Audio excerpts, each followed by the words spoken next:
things are happening so fast.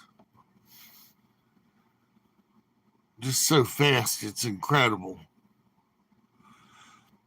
I gotta check my internet connection. So, phooey. Phooey. I'm kind of giving everybody a chance to hop on. So, all right.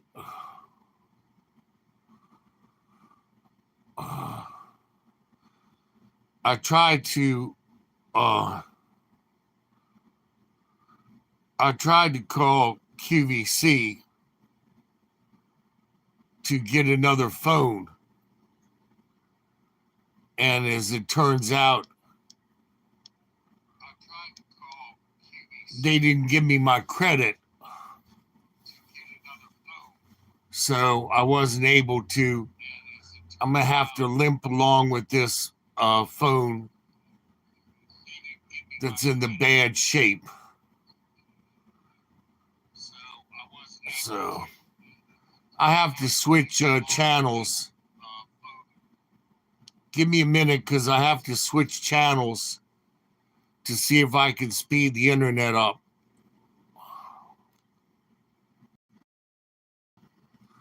All right. So sorry about that. I'm learning about the internet. If you use the faster gigahertz, it's a weaker signal. If you go down to 2.4 gigahertz, then it's a stronger signal. So it's not really working. Sorry about that. I'm learning about the internet. All right, I'm going to stick with this connection because it looks a little better.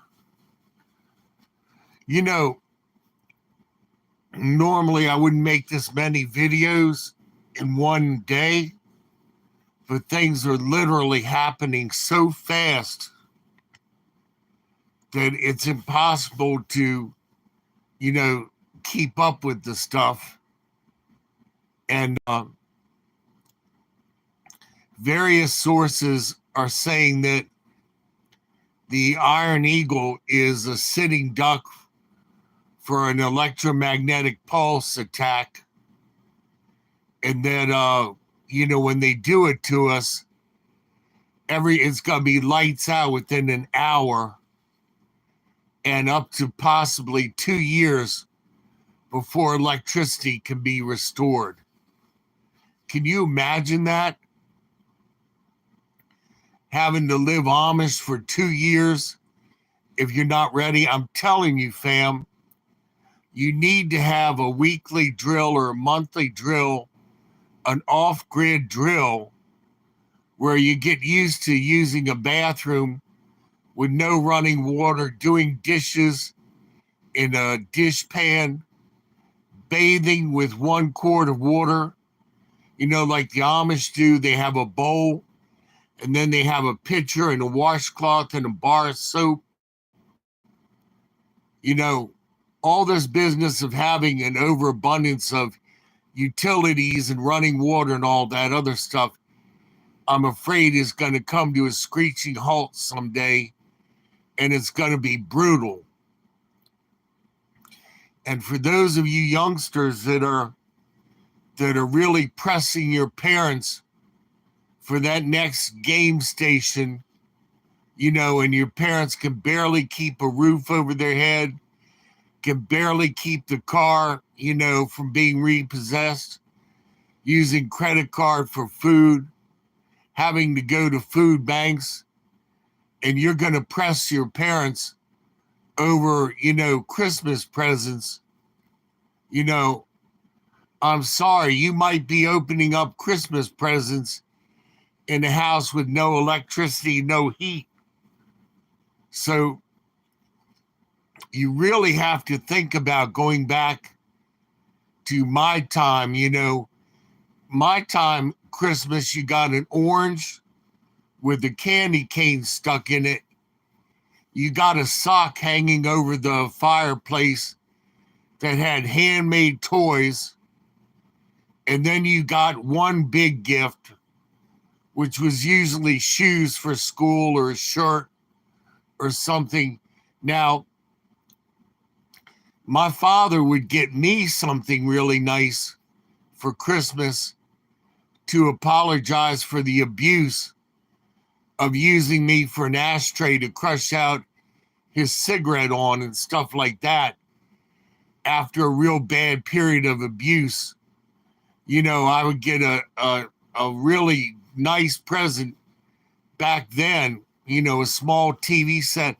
In my day and age, a child did not have their own TV or telephone or air conditioning in their room. That was just unheard of, especially now kids that have a refrigerator, a mini fridge in their room and stuff. That stuff was unheard of back in the day. But there were occasions when my father had been really abusive to me and he tried to make it up with a gift. He never worked up the nerve to say he was sorry, but he would give me a really expensive gift. And if I'd been smart enough, I wish to God that I'd told my parents to take the gift back and get their money or to give it to the family for the whole family to enjoy. But, I was just a kid. Kids are going to take what you give them, regardless of how bad the family situation is. But fam, what I wanted to talk about tonight was something that I saw on TV that made me so sad and sick to my stomach that I had to turn the TV off. And it was sniffy, whiffy, creepy Uncle Joe hosting the resident dictator of the Dragon Country with a red carpet rollout and an honor guard. And here's the thing. It was a U.S. honor guard holding a Dragon Country flag. And back in the day, that would have never, ever happened. It's actually a violation. It's a violation of the rules of handling, the service members and our flag and everything.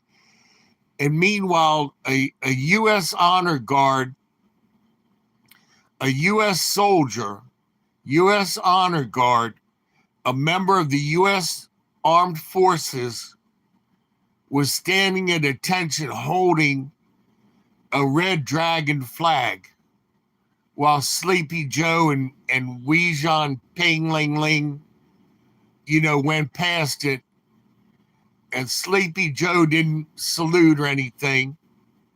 And in the background, a very flaccid, very pathetic Iron Eagle flag was stuck in one of those stands that looks like a old tire rim, just flaccid, not proudly flapping or anything, abandoned, alone, nobody holding it,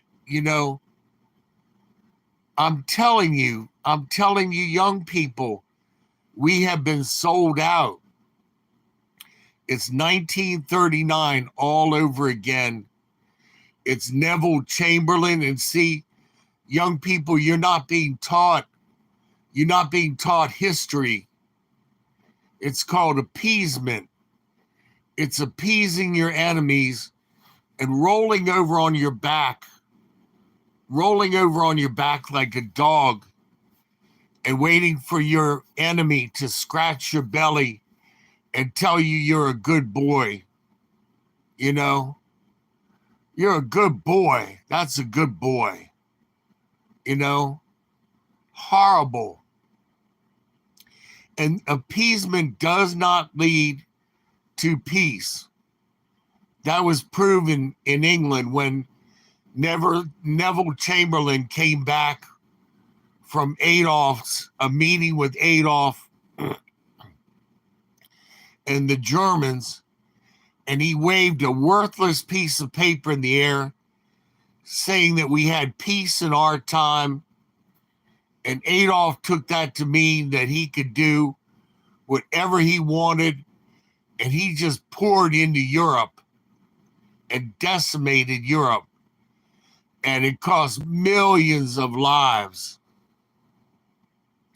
And you young people that are thinking, well, hey, Margot, you young people who are thinking, oh, we're just going to hand over America. We're going to hand over America to this third party that we've never seen before. We don't know anything about. We can't vote out of office. Once it's handed over and it's a done deal, then we're going to ask them to give us back what we need. And if they don't, we're going to march in the street. Hey, Hungry. If they don't, we're going to march in the street with our paper signs and blow some whistles. We'll show them. And we'll have our black and red flags, you know, and we'll knock over some police barricades. That'll show them, you know, they better be afraid of us, you know. Hey, Kenzie. And Iran better be afraid of us. If they're not afraid of us, we'll dump another. We'll dump another $150 billion of cash on them in the middle of the night. So, Kenzie, the only way that I put somebody in timeout is if they knowingly try and overload the message board, you know, with a repeat message when everybody else is politely taking their turn.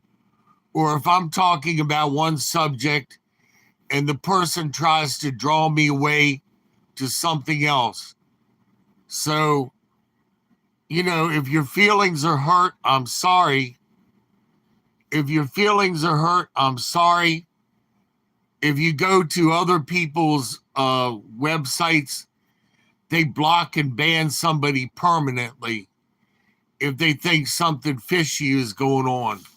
So let's just diplomatically say, you know, there was a misunderstanding, be adult about it and leave it at that.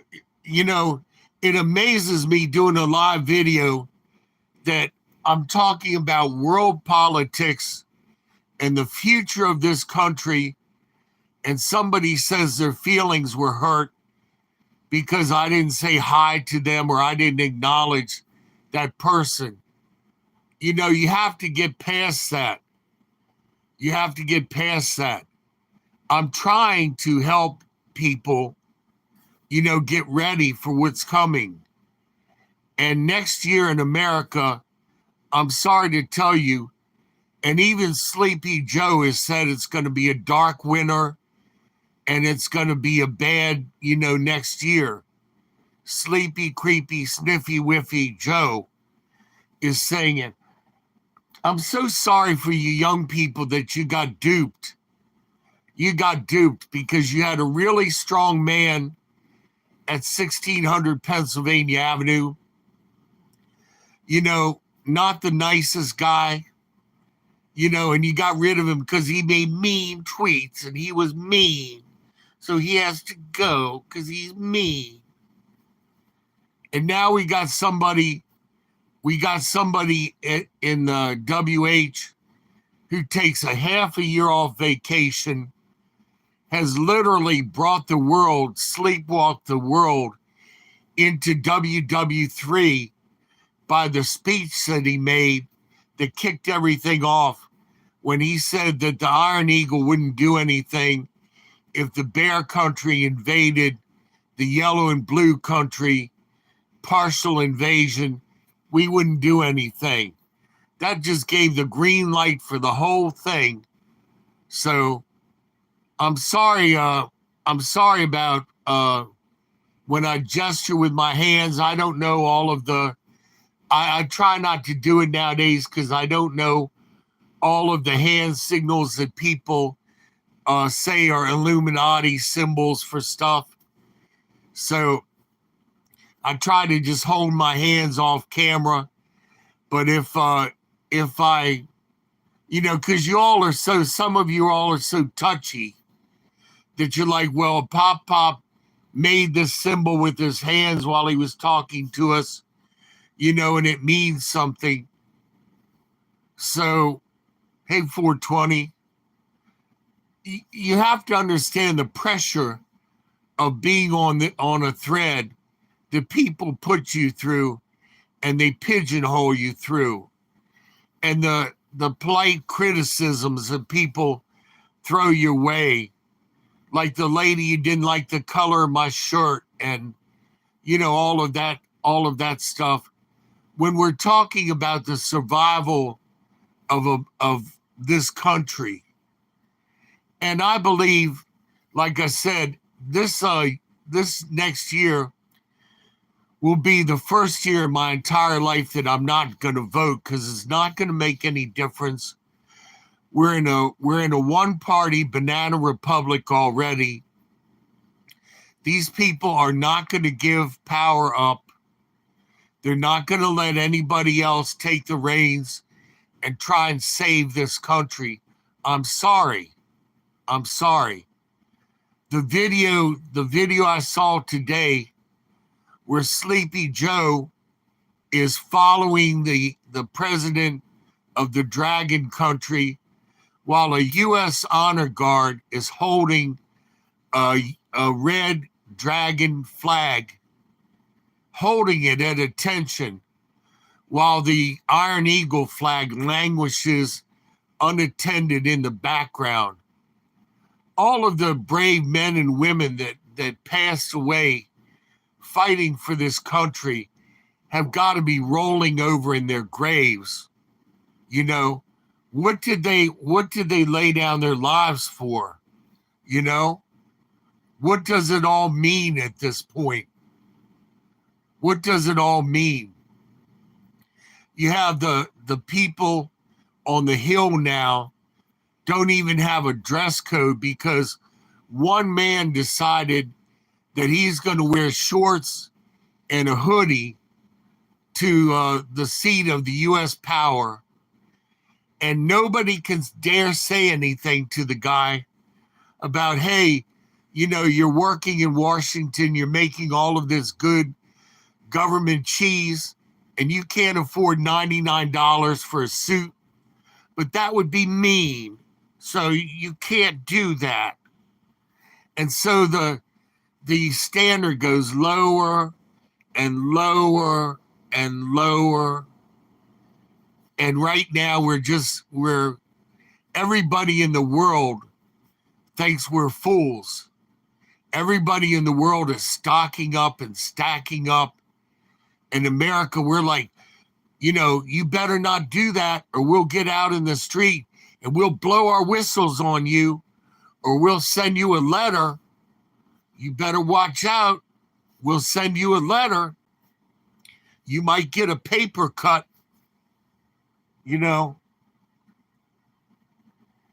It's terrible. It's terrible. There are people that literally got blown to bits when they were holding the American flag, because when they're holding the flag up at the fort and the song is made, and the flag was still there, and proof in the night that the flag was still there. Oh, say, can you Star Spangled Banner, you know, and all of that. The flag was held up to show the enemy that they weren't surrendering that fort. And what the enemy would do, they would actually lob their weapons at the flag and blow those men to bits that were holding that flag up and waiting for that fort to surrender. And then another bunch of brave men would pick the flag up and hold it up and wave it. No, we're not surrendering yet. And then they would get blown to bits by another shell coming in, and some other men would grab the flag and hold it up, telling the enemy that we're not surrendering. But see, we're holding the enemy's flag now. And young people, you're like, well, give the country over peacefully give it over to these globalists who are using everybody. The globalists are using the Muslims right now as a cudgel to depopulate certain areas and to take authority over areas. I guarantee you, young people, when the Christians are finally gone in America, you're going to see Sharia law. And all of you that are parading in gay pride parades, all of that is going to stop. It's going to be just like the Middle East, where these very people that you're marching for are going to put the noose around your neck and string you up if you come out of the closet, just like they do in the Middle East, and throw you off the top of a building, just like they do in the Middle East. These people that you're marching for and screaming about were the ones that rejoiced when those two buildings came crashing down, you know, wiping out 3,000 innocent people who had gone to work that day to make a living for themselves. And those two fountains that they put up as a memorial to those people are an Illuminati symbol. It's Illuminati symbolage that those people were sacrificed and their souls are being dragged down.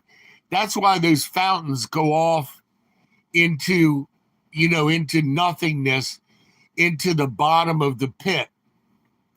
Those two fountains that they erected to honor those people are nothing more than an Illuminati symbolism that those people were sacrificed. Same as the reflecting pool in Washington is a satanic symbolism of as above and so below. You see the Washington Monument above, and then you see it upside down in the water. None of that is by accident. It's satanic Illuminati references all over Washington that you can see the sign of the owl and the sign of the spider and all of that other stuff. The dome, the Capitol dome, is a sign of fertility, and the Washington Monument is the sign of the phallus. So you have the male and the female, and now they mixed it together with Baphomet, a male with a goat head and a chest like a woman, and he's got two little kids on each side. And these people are all over. When I was a kid, I went to camp at a very famous church. And one of the camp counselors, when I opened up my book, my photo book, it was picture after picture of this guy, Steve. And he had two boys under one arm, two boys under the other arm.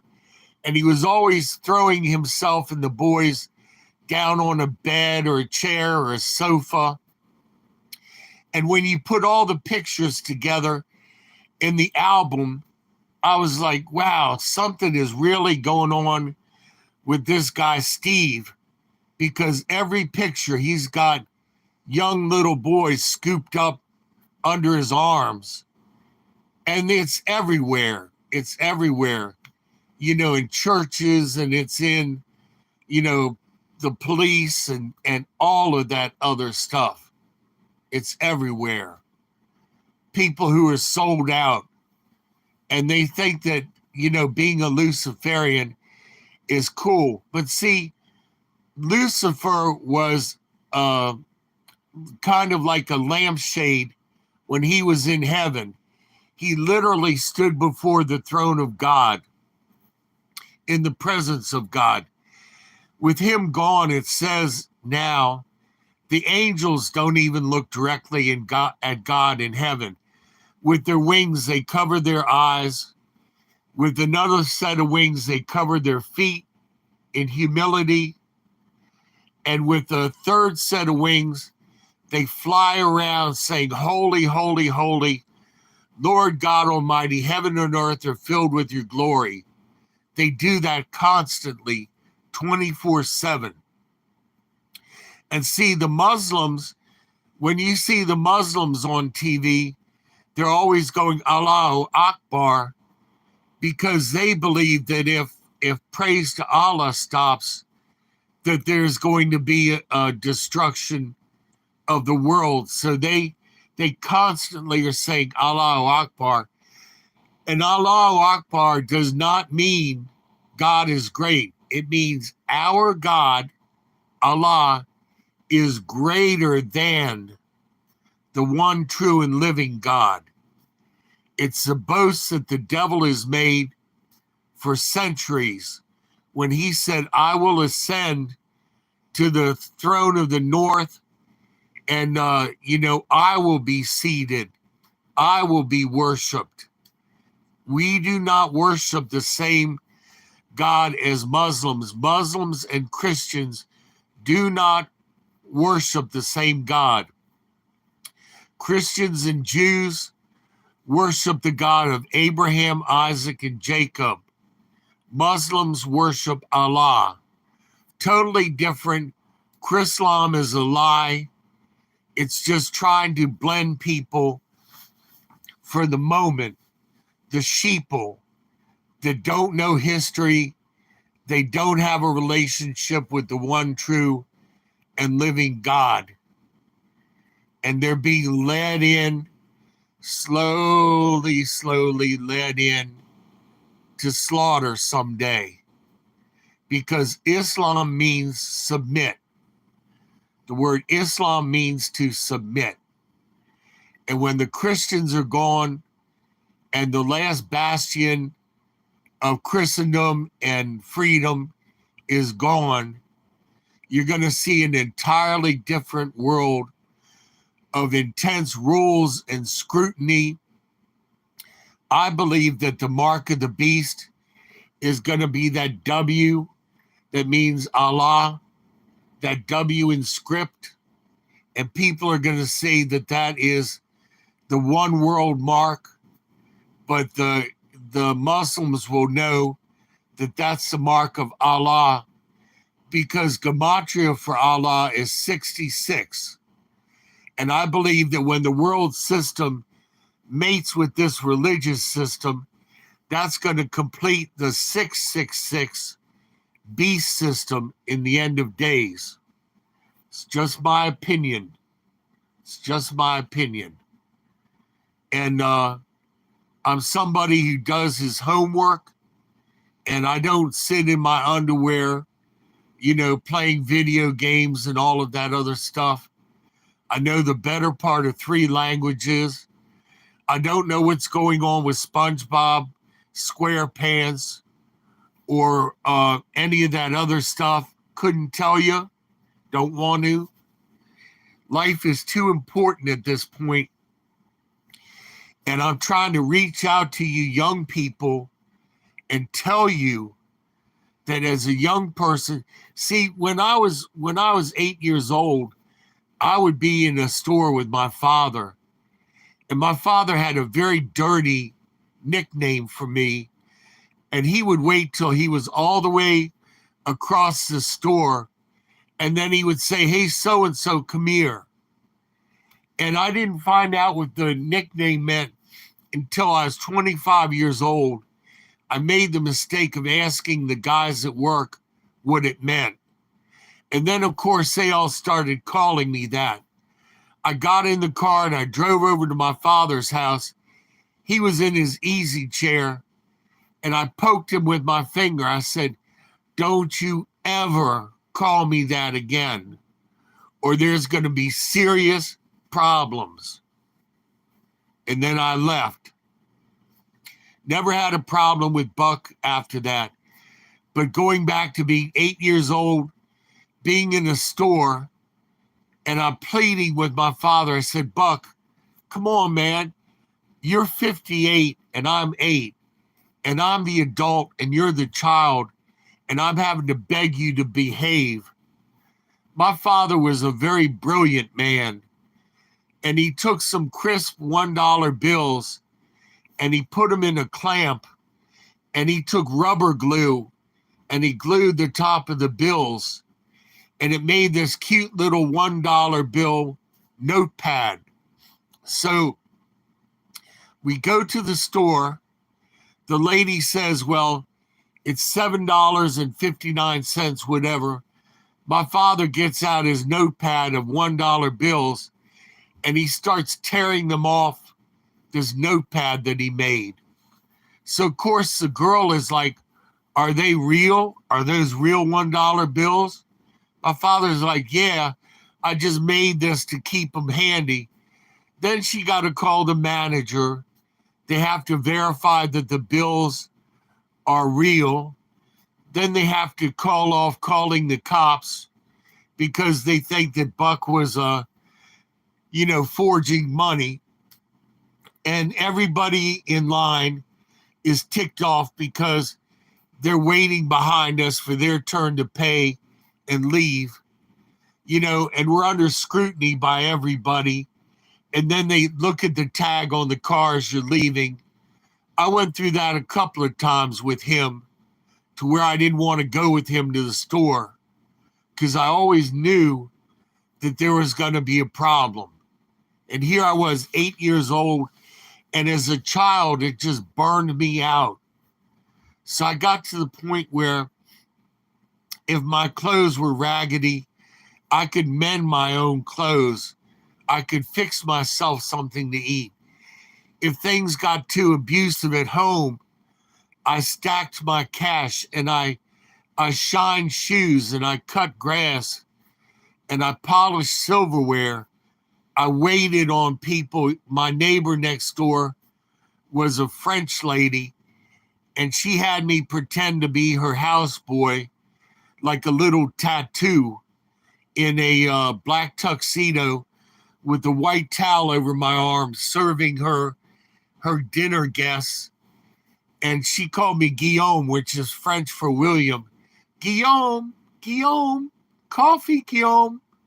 And I would go, oui, madame, coffee.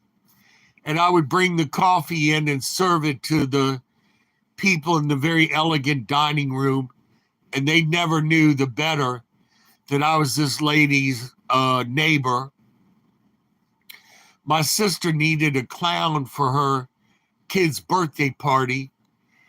And so I dressed up as a clown and did such a good job that the one neighbor was jealous, and she got into a literal pushing and shoving fight with my sister over having such an extravagant party for the kids, So I knew how to make money back then, and I decided, well, I would stack my cash so when the day come, and I have to leave, I could leave. I went to work full time, 14 years old. I went to school half a day, worked till 10:30 at night, a full shift for $9 a day, not $9 an hour, $9 a day. And gasoline was 26 cents back then. A carton of milk was 2 cents, just to put it in a frame of reference. And there were men that were raising their families on that kind of money. And then I went to work on the garbage truck for $20 a day from dark in the morning till dark at night, and getting the absolute crap beat out of me if I couldn't lift the garbage fast enough and get it to the truck fast enough. And if I couldn't lift like 200 pounds each time, and this is over and over and over again, from dark in the morning till dark at night, coming home smelling like a street person, too tired to even bathe or feed myself, getting up at 2:30 in the morning to do it all over again, working for 2 garbage companies and going to college so I could get off the back of the garbage truck because I had wanted to be a doctor, and my father kicked me out of the house at 15 because I was bulking up, and he was afraid that someday I would retaliate for all of the abuse. And it didn't occur to me to go over to my neighbor's house. She loved me like a son. I would have become the doctor I wanted to be, would have had a totally different life. But instead, I wound up on the street hanging out with prostitutes and alcoholics and drug addicts and homosexuals and everything else as a young boy. Grew up very aloof and very rugged, you know. And I actually went to my mother's funeral with a prostitute, very beautiful lady who looked like Helen Crump off of the Andy Mayberry show. She was a escort. We didn't have anything going together other than friendship. And she was a shoulder to cry on at my mother's funeral, and eye candy to show off to the rest of the family.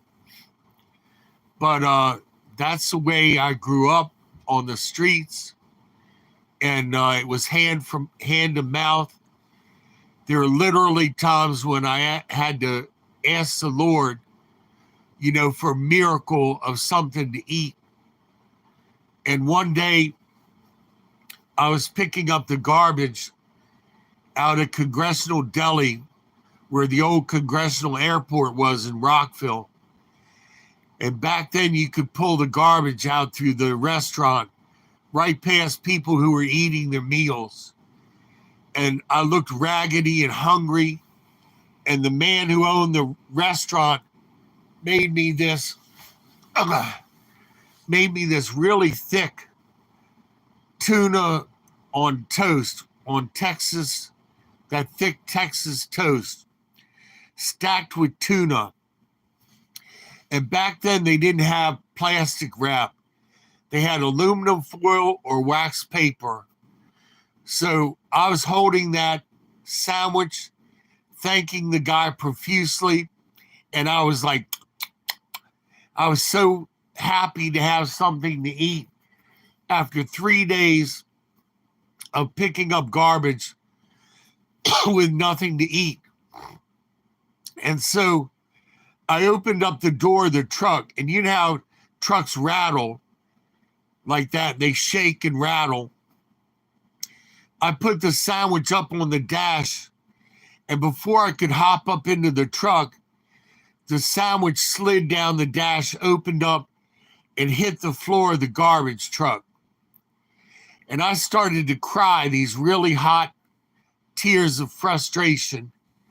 And I was too ashamed to go inside and tell the man what happened to my precious sandwich. So holding the sandwich just like a little child, I held the sandwich and I took a piece of cardboard and I wiped the mayonnaise off of one side and put it on the seat. Then I put the cardboard under the other part of the sandwich with the tuna and flopped it right side up, you know, like a wrecker taking care of a car that had crashed.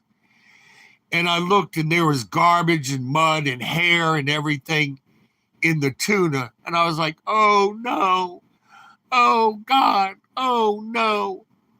And I picked 1/4 of an inch off of that tuna with my dirty garbage truck hands.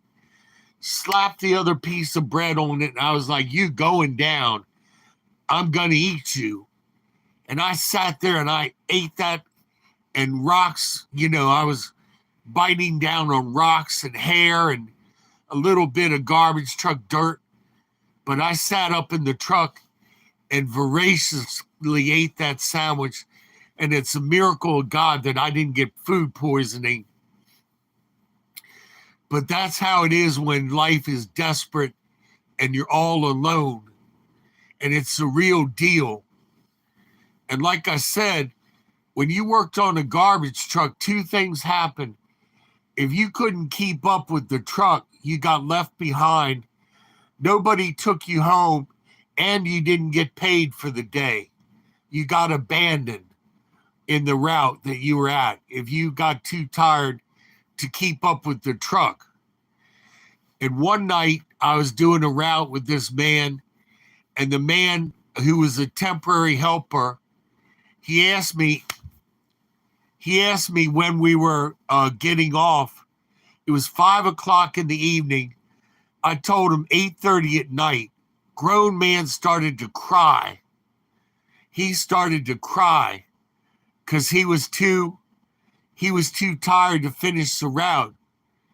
And so I told him, I said, look, man, I got this. I've been doing this my whole young life. And you age very quickly. And I went from looking like a 15-year-old to like a 30 or 40-year-old man with creases and sunburn and frostbite on my face and everything. I told the man, I said, just sit in the truck. I'll pull the rest of the route myself.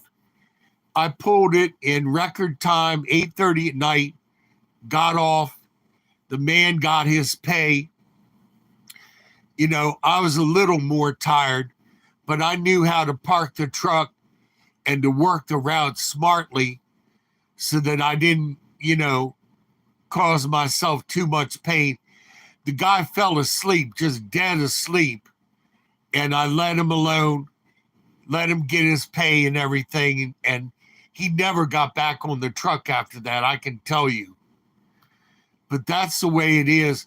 Anybody who tells you that garbage men make good money and all that other stuff is pulling your leg. The men who drive the dump trucks and the front end trucks, they make good money because they're paid on the amount of tonnage that they pick up. But the guys that carry this stuff on their back, like a pack mule, they don't make good money. The last time that I worked for a company, about 10 or 11 years ago, the men made $60 a day for pulling 40 tons of garbage. That's like getting paid $1 a ton almost, $1.50 a ton. Can you imagine telling a man to pick up a ton and a half, pick up a ton of garbage, and you're going to give him $1.50 for picking up a ton of garbage? The man would look at you like you're simple. But that's what they paid last time I checked. And back when I was a kid, they didn't have plastic bags. You had a burlap strip that you wrapped around your belly and you wrapped around your shoulder, and they dropped you off and you went behind the houses. You put the burlap on the ground. You dumped the raw garbage into the burlap, and then you picked it up on your back like Santa Claus, while all of the juice from the milk and cat food and baby diapers and everything that was thrown away ran down your back. And people used to put lime in their trash to sweeten it and to cut down on the flies. And between the garbage water going down your back and the lime, it gave you these blistering garbage man sores. So I would wear a raincoat, even on a hot day. I would wear the top of my raincoat so that the garbage water would run down the raincoat and off the crack of my butt. And that's the way that I survived. And so when these rags got dirty, you still had to use them.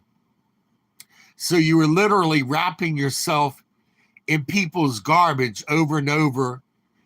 And then you go to a restaurant, some places would refuse you service. They would give you the food outside, but you couldn't come in. You couldn't come into the restaurant and eat because you smelled too bad. And if the company needed more men on the route, they would put the older men up in the front of the truck, and us young men would have to ride in the back sitting on the piles of garbage. You'd be in traffic and people would go like this, or they would point and laugh, or they'd roll down the window and ask if you hadn't done a good job. Why is the company throwing you away? You know, clever stuff like that. You literally had to ride out on garbage to go pick up garbage. And our uniforms were this brown coveralls. And we used to go to this restaurant in the morning and the old hillbilly lady would say, "Tater, you in here eating again, Tater?" And she said, "I'm going to call you Tater because in them brown coveralls, you look like a great big baked tater." And that's what she did. She called me Tater. And so you got your coffee and your egg sandwich in the morning. And then they had a big barrel of water on the truck. And the men would take their dirty garbage man hands and they would fill those containers up with water. And you would see the dirt floating on the top. And you would just pray to God that you wouldn't drink that water down to where you got a big sip of the dirt. You know, nothing about good sanitation or anything like that. The men ate with dirty hands. I always ate with my sandwich wrapped in the wax paper or aluminum foil, and then I never ate the last little bit of my food. So one day, my driver pulled the truck around back of McDonald's, like 104-degree day, pulled the truck near the dumpster. So we got the dumpster and my truck both sitting next to each other. And he went in and he got this special. It was 2 quarter-pounders with cheese, a large fry, and 2 drinks for $2.22. I remember it. The $2.22 deal. So he opened up the door, handed me the food. "Don't drop it, boy. Don't drop it, boy." And so I preciously held the food, and I knew better than to eat without him eating first, because that would have got me a beat down. So I handed him the stuff, waited for him to hand me mine back. That was the protocol. And he took part of the fries and he dumped them out on the dirty dashboard of the garbage truck where all the fly larvae and dirt and hair and everything else was on the dashboard. And he dumped my part of the fries out on the dashboard. And I'm just starved. I'm eating my burger, sipping my soda, not eating the garbage truck fries. And he looks at me and he goes, because both of us were hungry and tired and frustrated and hot. And he looks at me, he goes, "Ain't you want your fries, boy?" I was like, "No, you know." And then he looks at me like, "Oh, God, why you gotta be like that?" You know, being fussy about the fries being dumped out on the dirty dash. And he grabbed up the back of my hair and slammed my face into the dash and ran it back and forth over the French fries on the dash. And I had salty fries up my nose, and I had salt in my eyes, and I had French fries mashed on my forehead. And anytime an abuser abuses you, they will always tell you that it's your fault. You triggered them.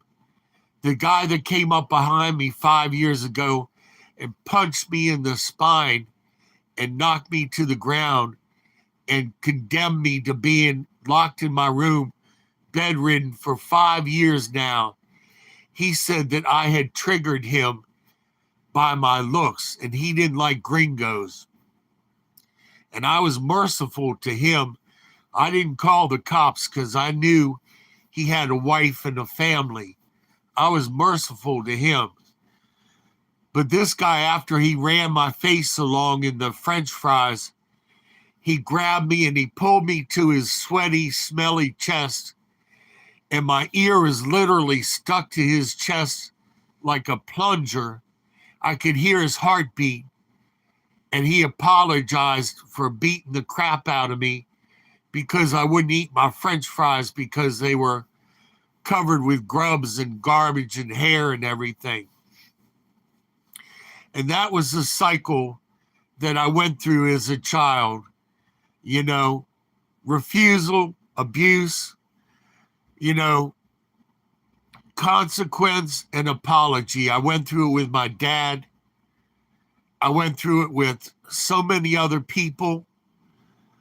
You'd be starving as a kid and somebody would offer you a meal and you gratefully eat the meal. Then they'd say, well, you got to pay for the meal. Well, I told you I didn't have any money. Yeah, just come on over and hang out with my wife and I for a couple of hours. That'll do it, you know. So you literally become a catamite or a Bakabazi boy, you know, like the boys that they use in the Middle East, because these guys are holy men and they won't hang out with a woman, but they'll hang out with an underage little boy because they're holy men of God. You know, I'm not even going to go there with that. The Bakabazi boys, look it up for yourself.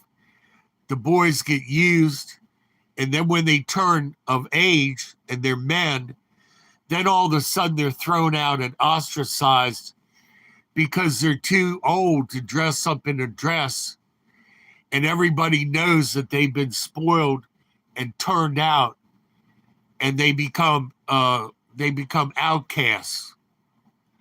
Terrible. But in any case, you know, I grew up, I still had the love of God. I don't hurt anybody or cause hurt, harm, danger, or loss to other people. I try and help other people.